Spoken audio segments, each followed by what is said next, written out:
Hello, welcome to my YouTube channel. അപ്പോൾ ഇന്ന് ഒരു ചെറിയൊരു ഡേ ഇൻ മൈ ലൈഫാണ് കേട്ടോ. അപ്പോൾ നമുക്ക് ഇന്നത്തെ വീഡിയോയിലേക്ക് കിടക്കാമേ. ഇന്നൊരു വെള്ളിയാഴ്ച ദിവസമാണ് കേട്ടോ. വെള്ളിയാഴ്ചയാണ് ഇവിടുത്തെ ഓഫ്. അപ്പോൾ ഇന്ന് പെട്ടെന്ന് തന്നെ എല്ലാ പരിപാടികളും ചെയ്ത് തീർക്കണം. കാരണം വെള്ളിയാഴ്ച ദിവസം എനിക്ക് അങ്ങനെ കിച്ചണിൽ നിൽക്കാനായിട്ട് അധികം ഇഷ്ടമൊന്നുമില്ല കേട്ടോ. അപ്പോൾ രാവിലെ തന്നെ ബ്രേക്ക്ഫാസ്റ്റിനുള്ളതും അതേപോലെ ലഞ്ചിനുള്ള പ്രിപ്പറേഷൻസൊക്കെ ഞാൻ പതുക്കെ അങ്ങോട്ട് ചെയ്യുമായിരുന്നു കേട്ടോ. പിന്നെ എനിക്ക് എപ്പോഴും രാവിലെ കഴിക്കാൻ ഇഷ്ടം കാപ്പിയാണേ. ചായനേക്കാളും കാപ്പി കുടിക്കുമ്പോഴാണ് ഞാൻ കുറച്ചും കൂടി എനർജറ്റിക് ആയിട്ട് എനിക്ക് ഫീൽ ആവുന്നത്. നിങ്ങൾക്ക് അങ്ങനെയാണോ? ഇപ്പോൾ ശരിക്കും കിച്ചണിലെ ഡ്യൂട്ടിയൊക്കെ ചെയ്ത് തുടങ്ങിയപ്പോഴാണ് പണ്ടൊക്കെ അമ്മമാർ എത്ര കൺസർവേറ്റീവായിട്ടാണ് നമുക്ക് വേണ്ടിയിട്ടുള്ള ഓരോ കാര്യങ്ങൾ ചെയ്ത് തന്നിരുന്നതെന്ന് ഇങ്ങനെ ഇപ്പോൾ ഞാനിരുന്ന് ആലോചിക്കുന്നുണ്ട് കേട്ടോ. കാരണം സ്കൂളിലൊക്കെ പോകുന്നത് ടൈമിന് ഫുഡും ബ്രേക്ക്ഫാസ്റ്റും ഒക്കെ പ്രിപ്പയർ ചെയ്തിട്ട് നമ്മളെ പെട്ടെന്ന് സ്കൂളിൽ വിടാൻ വേണ്ടിയിട്ട് അവർ കാണിക്കുന്ന ആ ഒരു ധൃതി ഉണ്ടല്ലോ, അതെനിക്കിപ്പോൾ ശരിക്കും മനസ്സിലാവുന്നുണ്ട്. കാരണം നമ്മുടെ ലൈഫിൽ നമ്മൾ ഓരോ കാര്യങ്ങൾ പഠിച്ചു വരുന്നത് ഇതേപോലെ നമ്മളും ആ ഒരു രീതിയിൽ എത്തുമ്പോഴാണല്ലേ. ഓരോ അരിമണിയിലും അത് കഴിക്കുന്നവൻ്റെ പേരുണ്ടെന്ന് പണ്ടാരോ പറയുന്നത് കേട്ടു. അത് സത്യമാണോ എന്നൊന്നും അറിയില്ല. പക്ഷെ നമ്മൾ വേസ്റ്റാക്കുന്ന ഓരോ ഫുഡിനും വേണ്ടിയിട്ടും ഒരുപാട് കുഞ്ഞുങ്ങൾ അല്ലെങ്കിൽ ഒരുപാട് ആൾക്കാർ മേടിക്കാൻ വകയില്ലാണ്ട് വിശന്നും ദാരിദ്ര്യത്തിലൂടെയൊക്കെ കടന്നു പോകുന്ന ഒരുപാട് ആളുകളുണ്ടല്ലേ. അപ്പോൾ ഫുഡൊക്കെ വേസ്റ്റ് ചെയ്യാതിരിക്കാൻ മാക്സിമം എല്ലാവരും ഒന്ന് ശ്രദ്ധിക്കണം കേട്ടോ. ഇത് ഞാൻ എൻ്റെ അനുഭവത്തിൽ നിന്ന് പറഞ്ഞതാണ്. കാരണം ഒരുപാട് സമയത്ത് ഒരുപാട് ആളുകൾ വെറുതെ ഫുഡ് വേസ്റ്റ് ആക്കുന്നത് ഞാൻ കണ്ടിട്ടുണ്ട്. അതുകൊണ്ട് പറഞ്ഞതേ ഉള്ളൂ കേട്ടോ.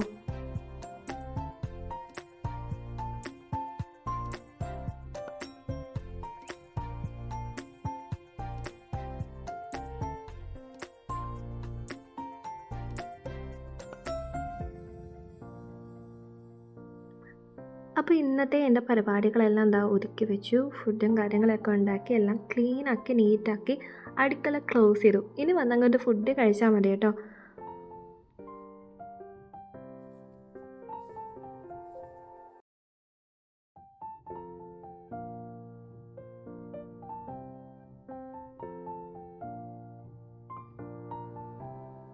അങ്ങനെ എൻ്റെ ഫേവറേറ്റ് ആയിട്ടുള്ള ഈ ഒരു ഷാമ്പുവും കാര്യങ്ങളൊക്കെ കഴിഞ്ഞ വീക്കിൽ നമ്മൾ പുറത്ത് പോയപ്പോൾ വാങ്ങിയിട്ടുണ്ടായിരുന്നു. അതിൻ്റെ കൂടെ വന്നിട്ട് ഇതാ ഈ ഒരു ഡവിൻ്റെ ഒരു ഹെയർ മാസ്കും കൂടെ വാങ്ങിയിട്ടുണ്ടായിരുന്നു കേട്ടോ. പിന്നെ ഇവിടുത്തെ ചൂടിനെ റെസിസ്റ്റ് ചെയ്യാൻ വേണ്ടിയിട്ട് എൻ്റെ ഹസ്ബൻഡ് ഇതാ ഈ ഒരു പൗഡേഴ്സ് യൂസ് ചെയ്യും. അപ്പോൾ അതിന് വേണ്ടിയിട്ടാണ് ഇത് വാങ്ങിയത്. പിന്നെ വന്നിട്ട് ഇത് എൻ്റെ ലൈഫ് സേവറാണ്, ഈ ഒരു ലിപ് ബാം. അതേപോലെ തന്നെ നമ്മുടെ ഒലീവ് ഓയിൽ. പിന്നെ ഇത് വന്നിട്ട് റോസ് വാട്ടർ. സത്യം പറഞ്ഞാൽ ഇതൊരു ഫ്ലോപ്പായിരുന്നു കേട്ടോ. കാരണം ശരിക്കും ഒരു ശവത്തിനടിച്ച ആ ഒരു മണമായിരുന്നേ ഈ ഒരു റോസ് വാട്ടറിന്. എന്നാലും സാരമില്ല, നമുക്ക് ഫേസ് പാക്കൊക്കെ ഉണ്ടാക്കുമ്പോൾ ആഡ് ചെയ്യാം. പിന്നെ കുറച്ച് റിലാക്സിങ് ടൈം ആയിക്കോട്ടെ എന്ന് വിചാരിച്ചിട്ട് ഞാൻ എൻ്റെ നെയിൽ പോളിഷും കാര്യങ്ങളൊക്കെ ഒന്ന് ചേഞ്ച് ചെയ്ത് അതൊന്ന് ഇടുകയായിരുന്നു കേട്ടോ. പിന്നെ ഞാൻ പറഞ്ഞില്ലേ വെള്ളിയാഴ്ച ദിവസം എനിക്ക് പെട്ടെന്ന് പോകുമെന്ന്. അപ്പോൾ വെളിയിലേക്ക് ഇറങ്ങിയപ്പോൾ കണ്ട ഒരു കാഴ്ചയാണ് കേട്ടോ. ഈ ഒരു ഭാഗത്താണ് നമ്മുടെ എയർപോർട്ട് സ്ഥിതി ചെയ്യുന്നത്. ഇവിടെ നിന്നാണ് ടേക്ക് ഓഫും ലാൻഡിങ്ങും ഒക്കെ നമുക്ക് കാണാനായിട്ട് സാധിക്കുന്നത് കേട്ടോ. അങ്ങനെ അവിടെ നോക്കിയൊന്ന് സമയം പോയതറിഞ്ഞില്ല. സൂര്യ അസ്തമയമായി. നിങ്ങൾ ശരിക്കും ഈ മലമുകളിലല്ലേ സൂര്യൻ ഉദിക്കുന്നതും കടലിലല്ലേ അസ്തമിക്കുന്നത് കണ്ടിട്ടുള്ളൂ. എന്നാൽ ഈ ഒരു വീഡിയോ കണ്ടു നോക്കിക്കോളൂ കേട്ടോ. മേഘങ്ങളുടെ ഇടയിലോട്ട് തന്നെയാണ് ഈ ഒരു സൂര്യൻ്റെ അസ്തമയം. അതായത് നമ്മളിവിടുന്ന് നോക്കുമ്പോൾ നമുക്ക് വേറെ കടലോ കാര്യങ്ങളൊന്നും കാണാൻ പറ്റത്തില്ലല്ലോ.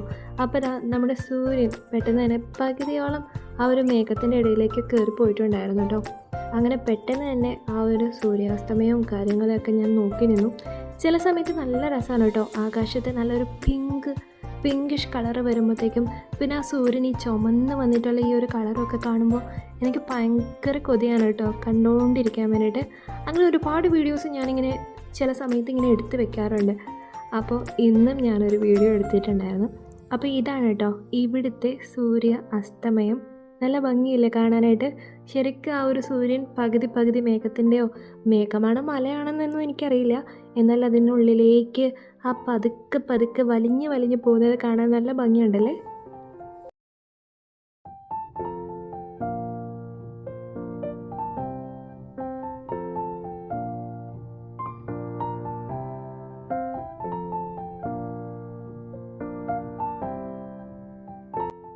പിന്നെ ഫ്രൈഡേ ഔട്ടിങ് മസ്റ്റാണ് കേട്ടോ. കാരണം നമ്മൾക്ക് ആ ഒരു ദിവസമാണ് നന്നായിട്ടൊന്ന് എൻജോയ് ചെയ്യാൻ പറ്റുന്ന ഒരു ദിവസം. അപ്പോൾ ഓൾറെഡി ഹസ്ബൻഡ് പുറത്തായിരുന്നു, അപ്പോൾ ആൾ വന്നിട്ടുണ്ടായിരുന്നു.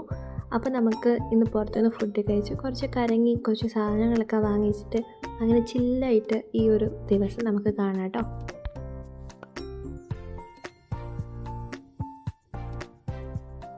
ഡിന്നർ ടൈം ആയതുകൊണ്ട് തന്നെ ഞങ്ങൾ ഈ മജ്ലിസ് റെസ്റ്റോറൻറ്റിലേക്കാണ് കേട്ടോ വന്നിട്ടുള്ളത്. ഇവിടെ ഭയങ്കര ഇഷ്ടമാണ്, കാരണം അടിപൊളി ഫുഡാണ് കേട്ടോ. അപ്പോൾ നമ്മളിന്ന് അൽഫാമാണ് കേട്ടോ വാങ്ങിയിരിക്കുന്നത്. ഞാൻ വാങ്ങിയിരിക്കുന്നത് പ്ലേറ്റ് ഷവർമ. അങ്ങനെ അവിടുത്തെ ഫുഡടിയും കാര്യങ്ങളൊക്കെ കഴിഞ്ഞിട്ട് നമ്മൾ നേരെ ചൈന മാർക്കറ്റിലേക്ക് പോയി. ഈ ചൈന മാർക്കറ്റിൽ ഒരുപാട് സാധനങ്ങളുണ്ട് കേട്ടോ. ഞാൻ ആദ്യം വിചാരിച്ചോണ്ടിരുന്ന ചൈന മാർക്കറ്റ് എന്ന് പറയുമ്പോൾ ചൈനീസ് സാധനങ്ങൾ മാത്രമായിരിക്കുമോ, ക്വാളിറ്റി ഒന്നും ഉണ്ടാവില്ലയോ, അങ്ങനെയൊക്കെയാണ് ആദ്യം ചിന്തിച്ചിട്ടുണ്ടായിരുന്നത്. പക്ഷേ ഇതിൻ്റെ ഫസ്റ്റ് ഫ്ലോറിലേക്ക് കിടന്ന് കഴിയുമ്പോഴാണ് നമ്മൾക്ക് അതിവിശാലമായ ഷോറൂം പോലെ നമ്മുടെ വീടിൻ്റെ ഉള്ളിലുള്ള ഇൻറ്റീരിയേഴ്സ്, ഫർണിച്ചർ, അങ്ങനെ ഒരുപാട് കാര്യങ്ങൾ ഈ ഒരു ഫ്ലോറിൽ നമുക്ക് കാണാനായിട്ട് സാധിക്കും കേട്ടോ. അപ്പോൾ ഈ ഒരു ബാക്ക്ഗ്രൗണ്ട് പോലെ വെക്കാൻ പറ്റുന്ന ഈ ഒരു ഇതെന്താ പറയുക, ഷോ പീസാണോ, നല്ല വെള്ളത്തിൻ്റെ സൗണ്ട്, അതായത് നമ്മളിങ്ങനെ നല്ല റിലാക്സിങ് ആയിട്ടുള്ള ഈ ഒരു സൗണ്ട് നമ്മുടെ ബെഡ്റൂമിൻ്റെ ഒക്കെ ഉള്ളിൽ വെക്കാൻ പറ്റുന്ന ഒരു അടിപൊളി സംഗതിയാണ് കേട്ടോ. അപ്പോൾ ചെറിയൊരു കുട്ടി ഷോപ്പിങ്ങും ഒക്കെ കഴിഞ്ഞു ഞങ്ങളിതാ നേരെ വീട്ടിലെത്തി. അപ്പോൾ നല്ല ഇരുട്ടായിട്ടുണ്ടായിരുന്നു. അപ്പോൾ ഇന്നത്തെ ദിവസം ഇതാ ഇതുപോലെ അങ്ങോട്ട് തീർന്നു.